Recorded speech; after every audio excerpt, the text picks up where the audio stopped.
The Deadwood Forest lies in the far west of the desolate borderland, where even migratory birds fly around to avoid it. In late autumn days, the fog here is so thick that travelers cannot see the tips of their own shoes unless they lower their heads. Standing out amidst that endless sea of white mist is a pitch-black architectural mass, rising sharply like a poisonous thorn piercing straight into the gray sky. People in neighboring villages call it the Tower of Blood Crows. More than 100 years have passed since the old dynasty collapsed in a sea of fire. This tower still stands there, solitary, silent, and terrifyingly proud. A group of 12 professional grave robbers spent 3 grueling days crossing the outer swamp to reach the foot of the tower. They are not amateurs.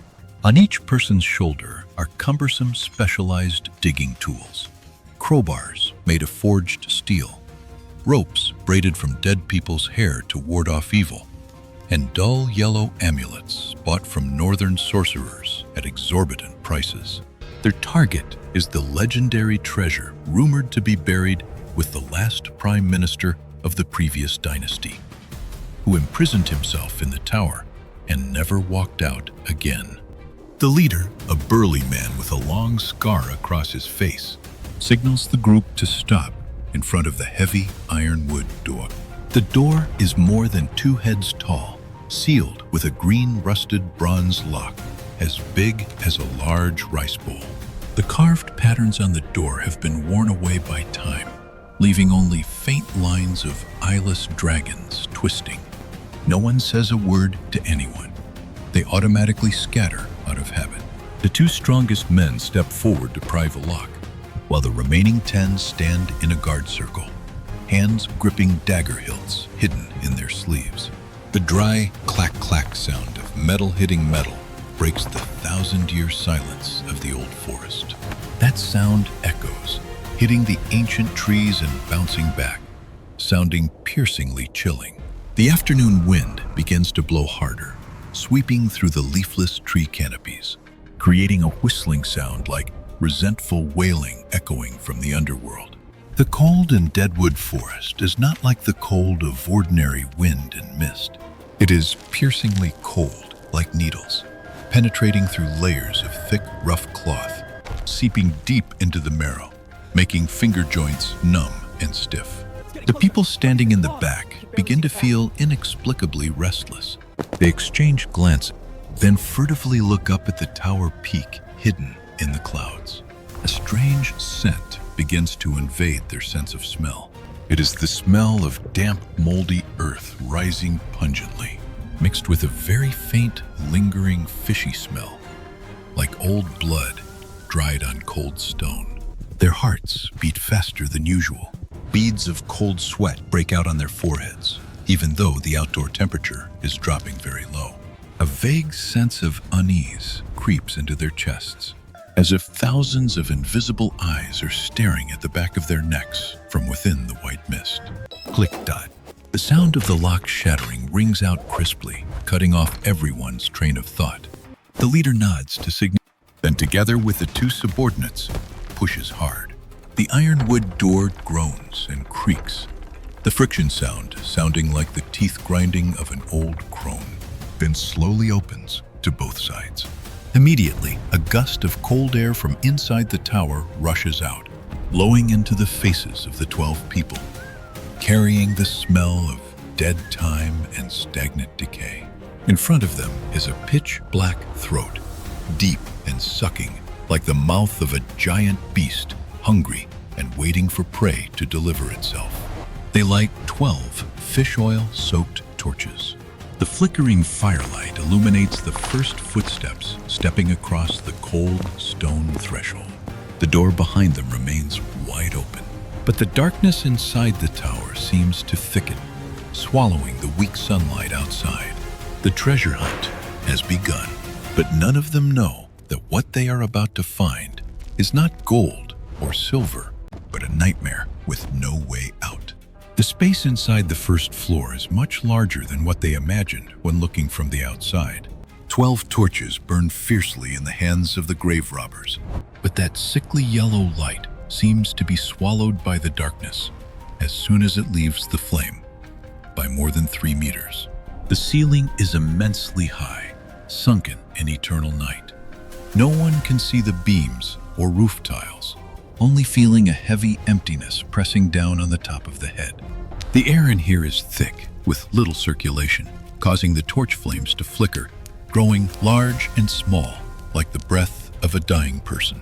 The smell of old incense rushes straight into their noses as soon as the first foot touches the cold slate floor. It is not the gentle fragrance usually found in temples, but a harsh, pungent smell, mixed with the smell of damp mold rising from the stone cracks. That smell reminds me of wooden coffins buried underground for many years that have just been dug up. The people behind instinctively cover their noses, their throats rising with nausea. But no one dares to cough or spit indiscriminately. In this profession, silence and respect for the place of the dead is an unwritten law to keep one's life. The torchlight sweeps across the 4 surrounding stone walls, revealing huge murals painted with mineral pigments that still retain a strange freshness. The strokes describe a magnificent ascension scene, swirling 5-colored clouds, golden chariots, and hundreds of mandarins and court ladies flying up to the high sky. However, when one person in the group curiously steps closer to examine it, he startles and steps back, almost dropping the torch in his hand. All the faces of the characters in the painting, from the supreme god to the lowest servant, have been destroyed. Not due to time erosion or peeling mold, but due to crisscrossed scratch marks deep into the stone core. The scratches are sharp, decisive, and full of hatred, as if someone used fingernails or a sharp object to intentionally erase the presence of those faces. Looking closely at the scratch grooves on the stone, one can still see lingering dark reddish-brown streaks, dried hard like long congealed blood. It feels like the characters in the painting were tortured before being drawn, or the painting itself is bleeding. Don't touch. The leader snaps lightly when seeing a young guy intending to touch the strange color streak.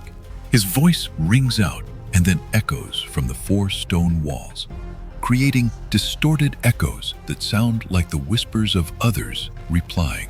The space suddenly becomes more suffocating. The people standing in the outer circle feel waves of chills on the back of their necks. They feel as if the headless, faceless bodies on that wall are moving slightly every time the firelight flickers. Sometimes their own shadows cast on the wall are stretched abnormally, twisting into monstrous shapes that do not match the body's movements. The wind whistling from the main door crack still blows in, but now it sounds more like a giggle suppressed in the throat than the wind. In the center of the first floor, instead of an altar or deity statue, there is only a vast empty space, paved with shiny black stone. Close to the east wall, a wooden spiral staircase appears dimly, leading to the upper floor. The wood making the staircase is jet black ebony, shiny like buffalo horn. The steps are narrow and steep. The staircase railing is carved in the shape of snakes intertwining. The snake eyes are inlaid with brilliant red stones, reflecting the torchlight, creating dozens of glowing red spots, like the eyes of night beasts stalking. The group looks at each other, swallowing dry saliva. The only way to find the treasure is to climb up. The leader takes a deep breath, adjusts the bundle on his shoulder, and places the first foot on the wooden step. The wooden sound, creak, rings out dryly, breaking the deadly silence, signaling the intrusion of the living into the forbidden territory. The remaining 11 silently follow, the sound of footsteps pounding on the stairs creating a chaotic, rapid rhythm, like their own heartbeats right now. The wooden spiral staircase is narrower than it appears from the outside. The width of the step surface is just enough for an adult to place a foot, forcing the group to move in a single file, one clinging close to the back of the other. 12 torches form a winding dragon of fire, crawling gradually higher inside the pitch-black tower. The old ebony wood groans under the weight of hobnailed boots, emitting prolonged creaking sounds, sounding like the joints of an old man twisting in pain. The space inside the staircase is airtight, with no ventilation windows. The footsteps of the 12 people resonate with the surrounding round stone walls, creating a chaotic mess of sound, rumbling like distant thunder echoing back. That rhythm was initially disjointed, but strangely, after only a few dozen steps, their footsteps automatically synchronize with each other. Thud, thud, thud. Regular, heavy, and hypnotic. It feels like they are not walking, but the entire tower is shaking to the beat of a giant heart hidden deep underground. To stay alert and mark the way back, the leader set a rule beforehand. Every time they complete a spiral and reach the landing of a floor, the whole group must shout that floor number in unison. Second floor! The shout rings out clearly as they glide past a dark, arched doorway leading to the second floor.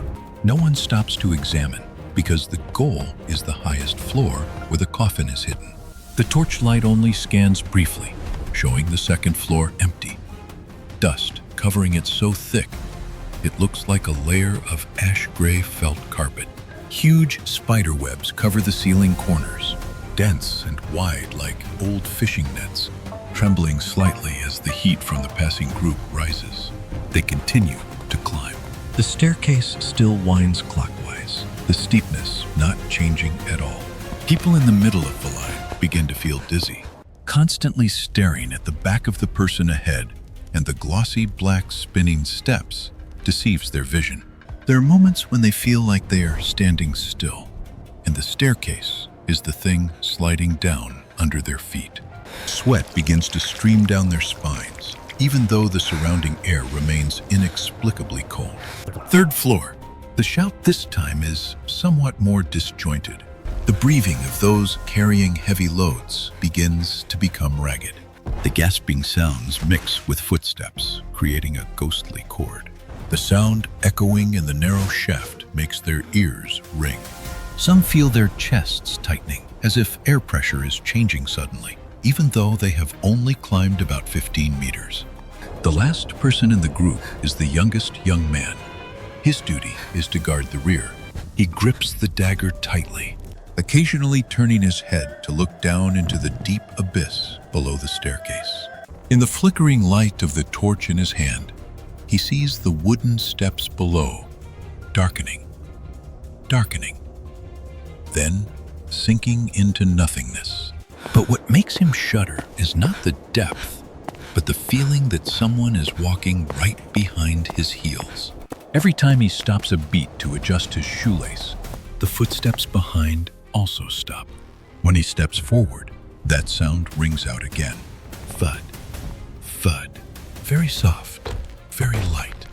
Not like the sound of hobnailed boots hitting wood, but like bare feet gliding on cold floor. He tries to reassure himself that it is just an echo, a hallucination caused by fatigue. But every time he turns back, the darkness behind his back seems a bit thicker, waiting to swallow the weak light of the last torch. The group still trudges forward, like ants crawling inside the gut of a giant snail. No one talks privately, only the floor count rings out regularly every time they complete a spiral, marking each step deeper into the trap set hundreds of years ago. Fourth floor! By the time the shout, "Fifth floor!" rings out, that sound is no longer resonant and unified as it was at the beginning. It is disjointed, hoarse, and mixed with heavy gasping. The air at this altitude seems to thin abnormally, much faster than natural laws. Having climbed only 5 floors, yet the 12 strong men feel like they are standing on the peak of a snow-capped mountain, thousands of feet high. Their lungs burn as if there are glowing coals inside. Each inhalation is a sharp pain in the chest, The dry throat clearly tastes the metallic iron of nosebleed leaking from nasal capillaries. The light from the torches also begins to change. The flame is no longer warm orange-yellow, but turns to a cold, flickering, and weak blue. The darkness around the staircase seems to have weight, pressing heavily on their shoulders, squeezing their chests, making their footsteps heavy as lead. The leader signals the group to stop and rest a bit at the 5th floor landing. They lean their backs against the cold stone wall, sweating profusely, even though the bone-chilling cold is penetrating every seam of their clothes. No one says a word, only the sound of panting echoing in the narrow space, sounding like a blacksmith's bellows working at full capacity. While everyone is trying to regulate their breathing, the leader curiously steps closer to a narrow slit on the stone wall, the only thing opening to the outside on this floor. He wants to check how high they have climbed relative to the ground. The slit is only a handspan wide, the wind whistling through it, creating a ghastly howl like a bone flute. He puts his eye close to look out, and immediately a cold electric current runs down his spine, making his whole body stiffen. Outside, the night sky is pitch black. The moon hangs in the sky, but has a bizarre size. It is tiny, only the size of a pale white, glutinous rice grain, incredibly distant and blurry.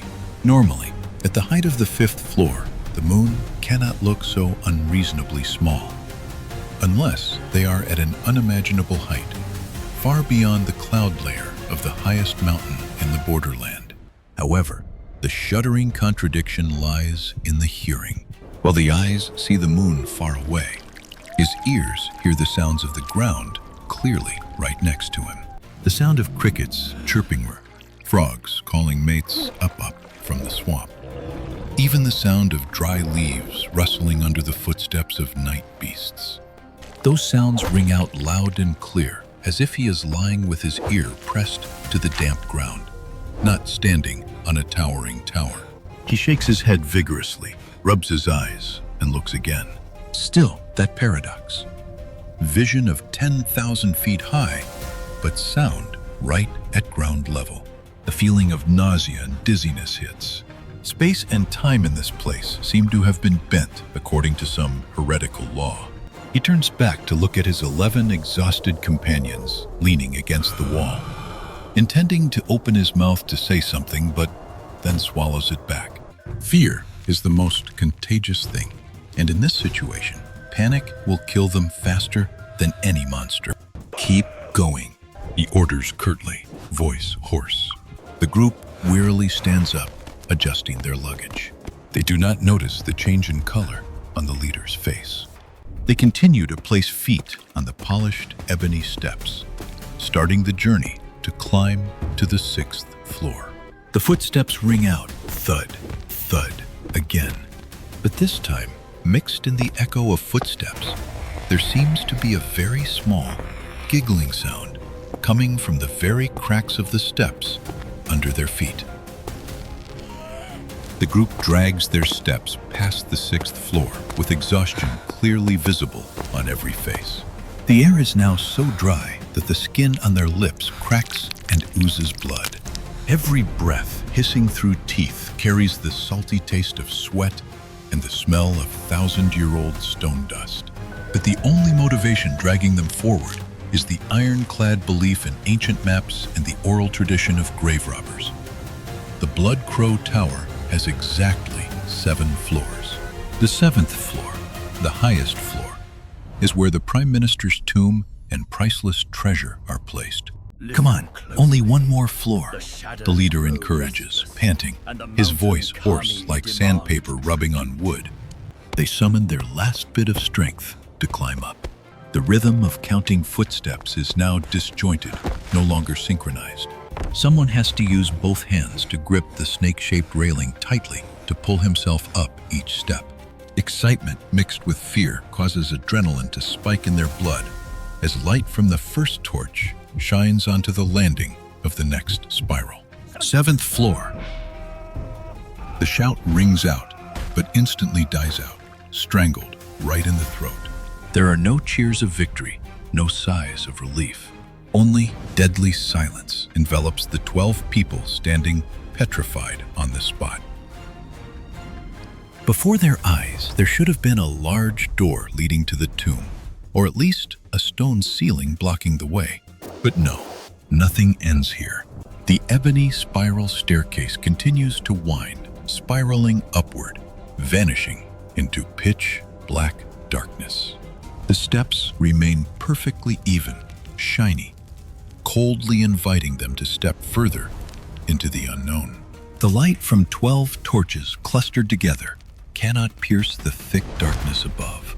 It is like a giant black velvet curtain hanging down, swallowing every ray of light that dares to approach. What? Eyes wide open, staring at the steps leading to the 8th floor. The floor that should not exist. Ancient books said the tower only has 7 floors. Did we count wrong? Impossible to mistake, the leader snaps. But his hand holding the torch also begins to tremble. He counted every beat, every spiral himself. He steps closer to the edge of the stairs, raising the torch high, trying to look higher. But the more he looks, the more dizzy he feels. The structure of the steps above seems to have something wrong. They do not slope up according to normal physical laws, but look like they are twisting, distorted like the intestines of a living creature. The darkness up there is not silent. It seems to be moving, roiling like thick smoke. A feeling of helplessness creeps into the minds of the group. They are like rats running in an endless spinning wheel, thinking they are about to reach the finish line, but actually still standing in place. Or worse, they have strayed into a ghostly space where the number 7 is not the end. Where are we? The youngest bursts into tears. The sobbing echoes in the narrow tower shaft, reverberating like the mocking laughter of ghosts. Suddenly, a freezing wind blows down from above, strong enough to almost extinguish the torches. That wind no longer carries the smell of mold, but carries the smell of freshly dug earth. The pungent, raw scent of loam mixed with fresh roots, like the smell of a newly filled grave. That scent rushes into their noses, evoking a primal horror. Why does the top of a towering tower have the smell of the deep earth? The leader grinds his teeth, cold sweat streaming down his temples. Reason tells him to turn and run immediately, but greed and ghostly curiosity urge him to step forward. He turns back to look at the pale faces of his accomplices, making a crazy decision that he will regret with his entire soul later. Keep going. Maybe the ancient book was missing something. Or this is the final trial. His words fall into the void, weak and unconvincing. But no one dares to object. Because looking down, the darkness at the foot of the stairs is just as terrifying as above their heads. No miracle happened on the 8th floor, nor did any exit open on the 9th floor. The group still trudges upward, but now they no longer look like treasure hunters. They look like walking corpses, soulless and desperate, imprisoned in an endless time loop. The sound of counting floors has long since died out. No one has enough strength or courage to utter those meaningless numbers anymore. In their minds, the concept of floors has collapsed, replaced by a primal fear of being eternally lost. The strangest thing begins to happen when they cross the threshold of what they assume is the 10th floor. According to natural laws, the higher you go, the thinner the air should be, and the lower the temperature should drop. High mountain peaks or tower tops are usually places where wind screams and frost reigns. However, the paradox is happening completely in reverse. The higher they climb, the more the temperature rises. At first, it was just a pleasant warmth dispelling the biting cold of the night mist. But very quickly after that, it turns into a stifling, frustrating heat. The air becomes thick, heavy with moisture, like the air in brick kilns or deep underground caves. The sweat of the 12 men pours out like streams, soaking their thick cotton coats, making their bodies itchy and sticky. Their breathing becomes labored. Every inhale feels like swallowing burning hot cotton. Hot. Too hot. One of the group tears open his collar while walking, his face red like he's drunk. Gasping, he wipes the sweat streaming down into his eyes, stinging his vision. The light from the torches is also affected by this strange atmosphere. The flame no longer reaches high, but huddles together, burning sluggishly with a cloudy red color like clotted blood.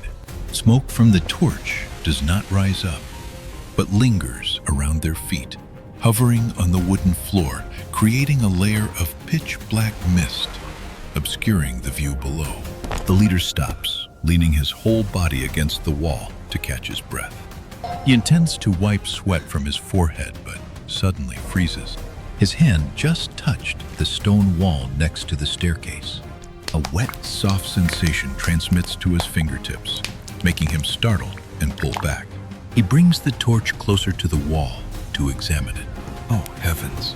His horrified exclamation causes the whole group to crowd around to see. The wall surrounding the staircase is no longer the solid green stone blocks, polished smooth like on the lower floors. Instead, the wall is now rough, coarse, and sweating. Murky drops seep out from cracks, carrying reddish mud flowing down to the foot of the wall. He uses the tip of his dagger to scrape lightly on the stone wall. The surface layer peels off easily, revealing inside not stone core, but earth. Compacted loam, tiny roots, pale white like an old man's beard hair, grow through that soil layer, wriggling slightly in the hot, humid air. A pungent scent rushes straight into their brains. The smell of humus, the smell of worms and crickets, the smell of rotting roots deep underground. This is the characteristic smell that only those specializing in digging graves are familiar with. A smell that only exists at a depth of at least 3 trong underground. We are going up to the sky, aren't we? The youngest stammers, voice lost in panic. Why are there roots? Why is there the smell of soil? That question hangs in the stifling space. No one dares to answer. A terrifying truth is gradually forming in their minds, but their reason fiercely denies it. They are climbing a spiral staircase heading upwards, their legs having to use force to lift their bodies high. The sensation of gravity is real, but every other sense, touch, smell, hearing, is screaming that they are going deep underground. The conflict between senses makes their stomachs knot, violently nauseous. The narrow, hot space and pungent earth smell create the feeling like they are crawling into the gut of a giant monster, and it is slowly digesting them with its own body temperature. The leader looks up at the steps ahead, now covered by a thin layer of slippery mud. The darkness above is still deep, but now it is no longer the black of the night sky, but the dark brown of Mother Earth. A crazy idea flashes through his mind. A simple test to verify this twisted reality. He rummages in his pocket, taking out a square-holed bronze coin, a lucky charm he always carries. The leader stands close to the edge of the ebony railing, his rough, sweat-soaked hand stretching out into the dark void amidst the spiral staircase. In his palm is a black bronze coin with worn edges, an inseparable object he believes always brings luck in artifact hunting trips. The remaining 11 pairs of eyes are glued to that tiny coin, holding their breath, waiting. In the space hot and stifling like a boiler, this small action suddenly becomes solemn and terrifying, like a sacrificial ritual. He takes a deep breath, trying to calm the heart beating wildly in his chest. Theoretically, if they drop this coin, it should fall straight to the bottom of the tower, hitting the steps below and creating an echoing sound. He wants to hear that familiar clink, the sound of normal physics, to prove that they are still in the real world, that gravity still works as it should. "Watch closely," he whispers, voice hoarse. His fingers slowly open. The coin slides off the sticky sweat layer, leaving his hand. In the first split second, it falls down about a handspan, according to normal logic. A sigh of relief almost escapes the throat of the youngest young man. But immediately after, natural law is torn apart brutally. The falling coin suddenly halts in midair, as if hitting an invisible hand catching it. It hovers, spinning in place, vibrating violently, creating a tiny but ear-piercing "ew, ew" sound. And then, to the extreme horror of the 12 people, the coin shoots upward. It does not float gently, but is sucked forcefully up to the tower ceiling with the speed of an arrow leaving the bow. Zoom! Only a streak of bronze light flashes, then vanishes into the darkness above their heads, where the tower peak should be. 3 seconds later, clang! The sound of metal hitting stone echoes down from above, crystal clear. The coin has fallen onto the ceiling, or something blocking above. The whole group is deathly silent. Their limbs go weak, feeling like the blood in their bodies is freezing, even though sweat is still streaming due to heat. This is not an hallucination due to lack of oxygen or magic blinding the eyes. This is a complete inversion of heaven and earth. It fell up, a man stammers, backing up close to the damp earth wall, hands holding his head as if fearing he himself is about to be sucked up to the sky. Why did it fall up? The leader stares into the black void above, his face changing color from flushed red to pale white like candle wax. A horrifying truth begins to creep into his mind, piecing together all the absurdities from before.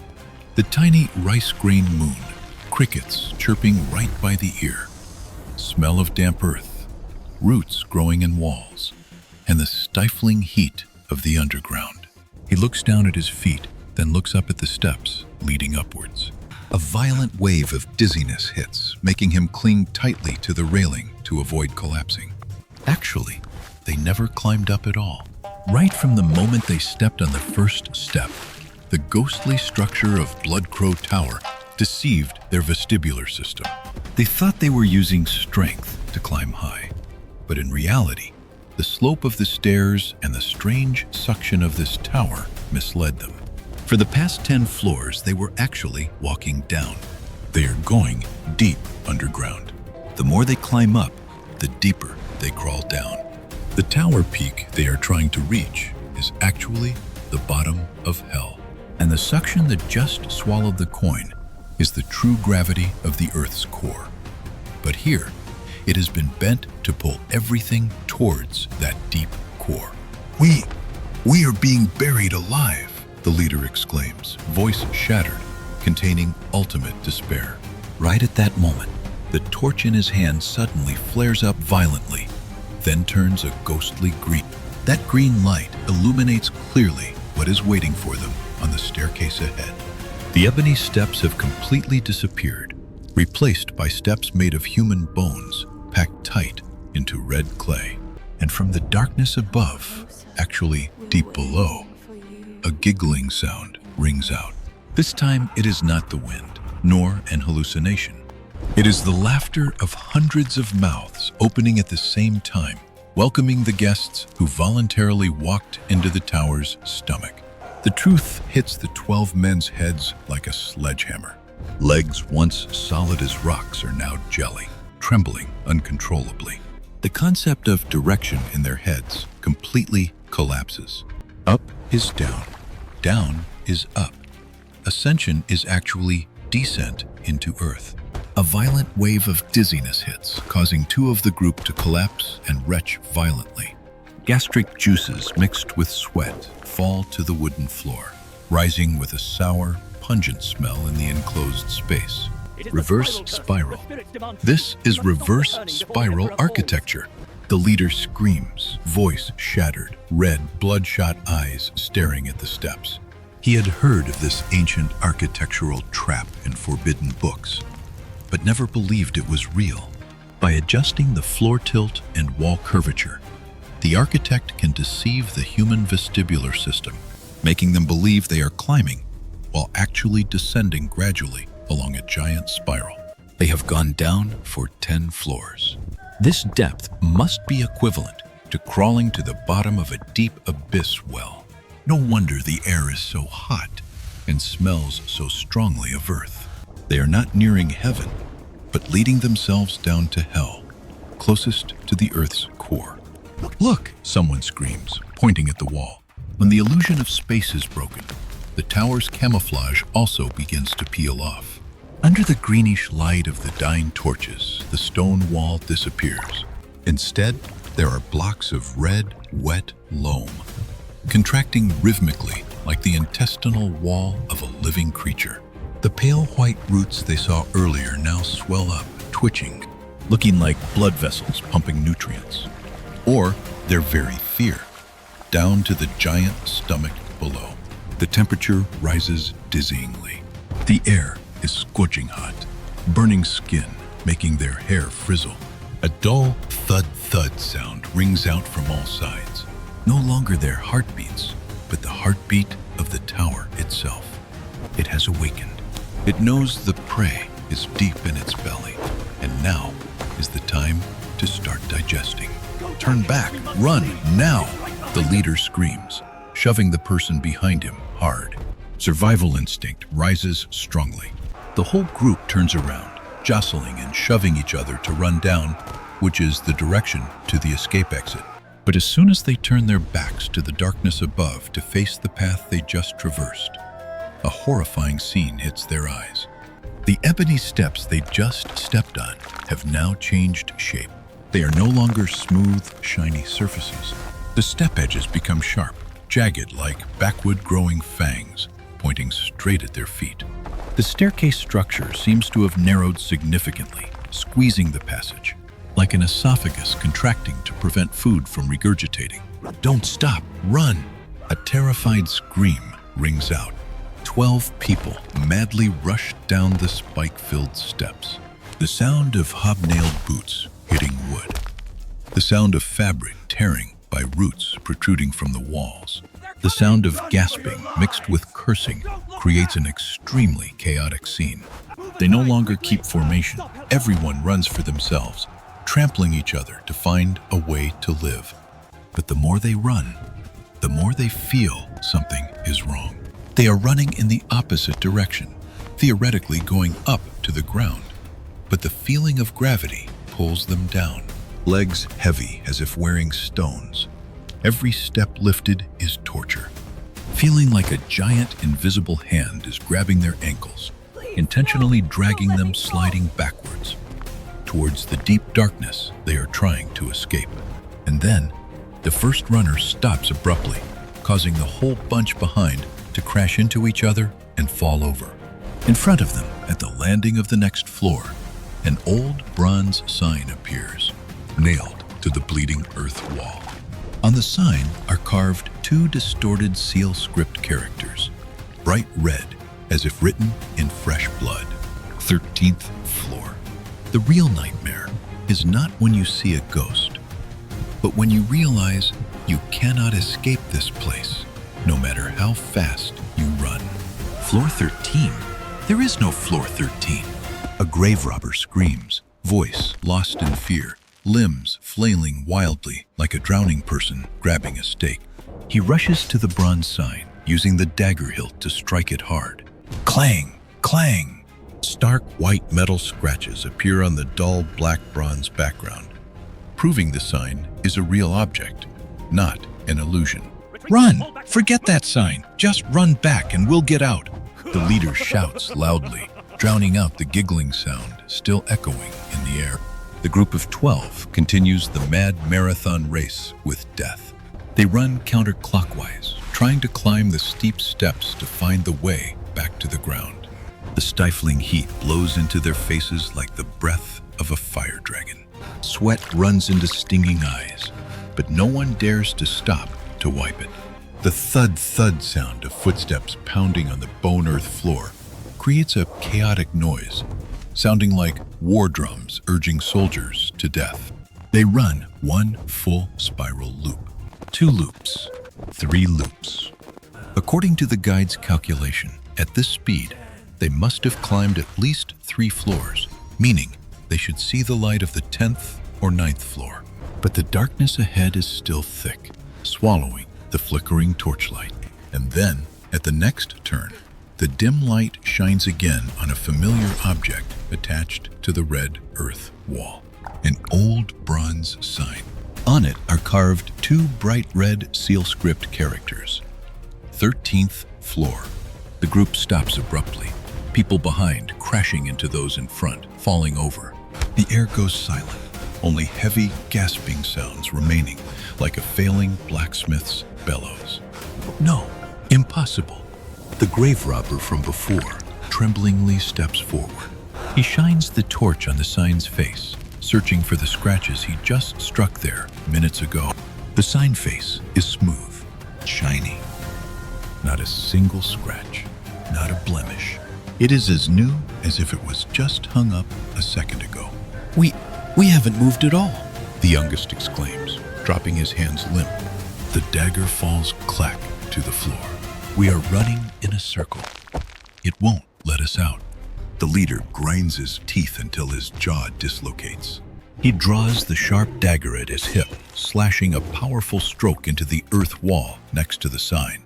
The blade sinks deep into the loam. He twists the handle hard, gouging out a large chunk, creating a deep scar. Blood from inside the wall oozes out again, smelling fishy. Keep going. This time, count the steps. 100 steps, he orders. Eyes rolling like a beast cornered. They run again. This time, slower, heavier. Despair begins to gnaw at their stamina faster than the heat. 98, 99, 100. At the 100th step, they stop. In front of them, at the hauntingly familiar position, is still that bronze sign. 13th floor. And most horrifying of all, the deep slash mark the leader just created on the wall has vanished without a trace.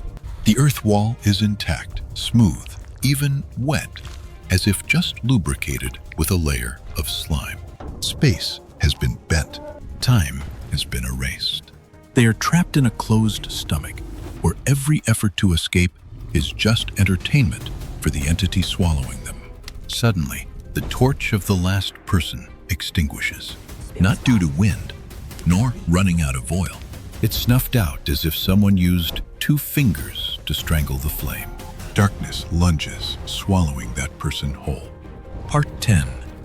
The Hungry Shadow. Torch! We light the torch now! The leader screams, spinning around to the back.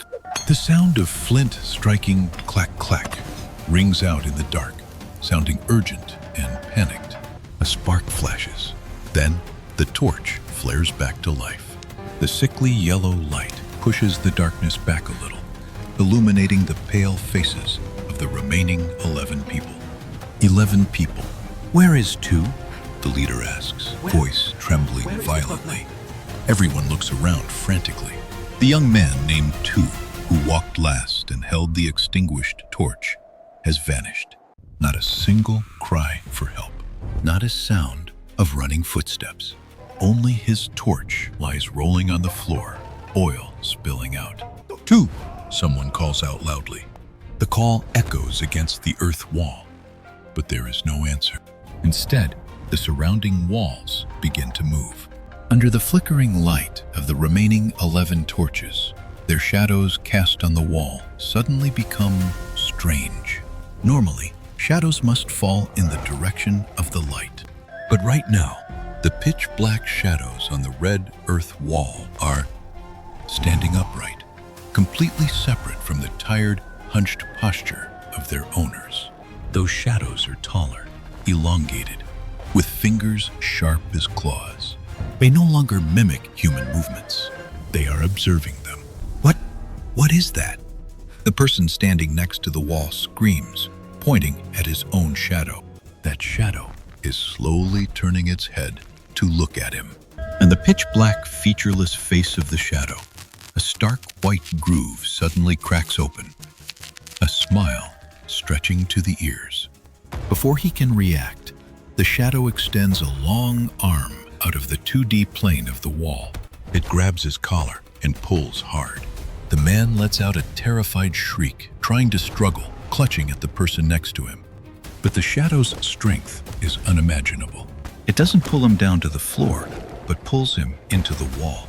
The group stares in shock at their teammate being sucked into the soft earth wall, like being sucked into a mud puddle. His body sinks gradually, knees, hips, chest. He screams, hands clawing at the air, eyes rolled back white. Save me. The cry for help is choked off as the red earth spills into his mouth. In just a split second, his entire body disappears completely into the wall. The earth wall surface closes up, flat, leaving only a dark stain like a spreading bruise. Then a crunching row, row, chewing sound rings out from inside the wall. The sound of bones being crushed, mixed with satisfied gulping sounds. It is eating us, the leader screams, horror shattering the last bit of reason left. Run anywhere, don't stand near the walls. The remaining 10 people break formation. They throw away all backpacks, picks, shovels, keeping only their lives. They rush madly down the spiral staircase, no longer caring about counting floors or finding an exit. They just want to flee from the shadows, starting to detach from the walls on all sides, reaching out black arms to catch the next prey. The torch in the leader's hand sways violently, illuminating the path ahead, which is no longer steps. It is turned into a giant, blood-red steep chute, leading straight down to a pitch-black pit deep in the tower's center, where the thud, heartbeat is ringing out strongest. No way back, nor any place to hold on to. When the leader slips, the Blood Crow Tower's bent gravity immediately seizes the opportunity. He rushes down the steep chute with the speed of a stone rolling down an abyss, dragging the remaining 9 people behind in a chain of panic. The terrified screams of 10 people blend together, creating a piercing, desperate sound echoing in the narrow tower shaft. Whoosh, whoosh. The wind whistling in their ears is no longer the bone flute sound, but roars like a beast swallowing prey. The surface of the chute, formerly wooden stairs, is now slippery and slimy. In the chaotic darkness, their hands grope, touching walls, touching the ground, but finding no stone or wood, only finding a layer of slime, warm and smelly like sputum, covering every surface. They slide in pitch darkness, colliding with each other, bones cracking. Someone is thrown hard against the soft wall, then bounces back, continuing to roll down. The sensation of freefall seems endless, a minute or 10 minutes. No one can define it anymore, only knowing they are going deep, very deep underground, far beyond the limits of ordinary catacombs. Thud, thud, thud. Finally, the fall ends with heavy, wet collisions. They did not fall onto hard stone. If so, bones would be crushed, but onto a soft, elastic surface, spongy, like a giant pile of rotten meat. The surrounding space falls silent suddenly. The wind whistling disappears. Only the painful groans of the survivors and fearful panting remain. The stench here is so strong it's impossible to breathe. The smell of garbage, decomposing corpses, and 1,000-year stagnant methane. Torch! Anyone still have a torch? The leader's voice rings out weakly, trembling in the dark. He tries to sit up, but his hand touches something crunchy under the soft ground. He shudders and pulls his hand back. It is bone. Thousands of dry, fragmented bone pieces piled up. A small zzzt sound rings out. A lucky person who still kept a dry matchbox struck a light. The flame flares up, weak and greenish due to lack of oxygen. but enough to illuminate the bottom of the tower. And the moment the light spreads, 10 people hold their breath simultaneously, eyes bulging in horror. They are in a large vaulted room, but not built of brick or stone. The walls, ceiling, and the ground beneath their feet are all composed of a dark red material, contracting rhythmically. Those are giant muscle fibers, crisscrossed with blood vessels as big as an adult's biceps, beating thud, thud, to a slow rhythm. In the center of that meat room, there is no coffin of gold, silver, or jewels. Only an ancient tree growing upside down from the ceiling, its roots planted deep into the white bone pile on the floor. And stuck tight to that tree trunk are shriveled, dried corpses, wearing costumes of many different dynasties, grave robbers from hundreds of years ago. They are wrapped tight by roots, piercing through chests, eye sockets, turning into nutrition feeding this demon tower. But the most terrifying thing is at the center of the tree trunk. An old, wrinkled face, eyes closed tight, seemingly half-turned to wood, protruding from the bark. That is the Prime Minister of legend. He is not dead. He has become the heart of the tower. Suddenly, the eyes on the tree trunk snap open. No irises, only a milky, turbid white color. At the same time, the surrounding flesh walls begin to secrete a yellow liquid, smoking profusely. A sizzling sound rings out as the first drops of acid fluid fall onto the dry bone pile. The room begins to contract. The stomach of the tower begins the digestion process. The desperate screams of 10 people are drowned out by the terrifying, sizzling sound as the yellow acid gastric juice rises to cover their ankles. The thick leather boots, the pride of the woodsman, smoke profusely and melt in the blink of an eye, exposing bare flesh in direct contact with the deadly liquid. The pain does not come slowly, but strikes instantly. Brain freezing, making them jump up, trampling on each other, trying to climb onto the pile of dry bones piled in the middle of the room to find temporary footing. But this room does not stay still. The bright red meat walls begin to contract powerfully, squeezing the space tight.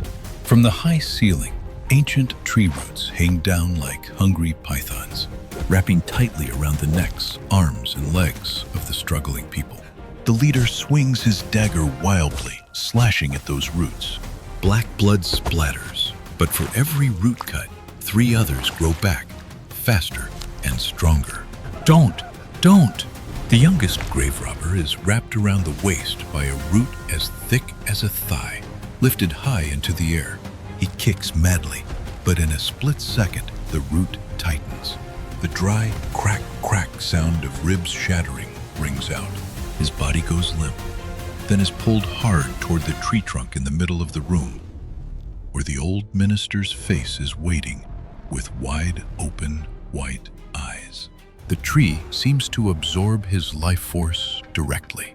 The wrinkled skin of the minister suddenly becomes rosy again, wrinkles smoothing out, while the grave robber's body withers rapidly, shriveling up like a cicada shell. The remaining 9 witness that scene in extreme horror. They understand that they are not hunters, but food. The only treasure here is the grotesque immortality of the tower, nourished by the flesh and greed of those who dare to intrude. Acid rises to the knees. The smell of burning meat, mixed with the fishy smell of blood, creates a toxic atmosphere, suffocating them before they burn to death. The leader looks up at the black void above, where they fell from. No light, no exit. Only eternal darkness and giggling echoing from the 4 flesh walls. He lets go of the dagger. It falls into the liquid stream, bubbles, and dissolves. He closes his eyes, accepting fate, letting the hot liquid swallow him. The screaming fades, then stops completely.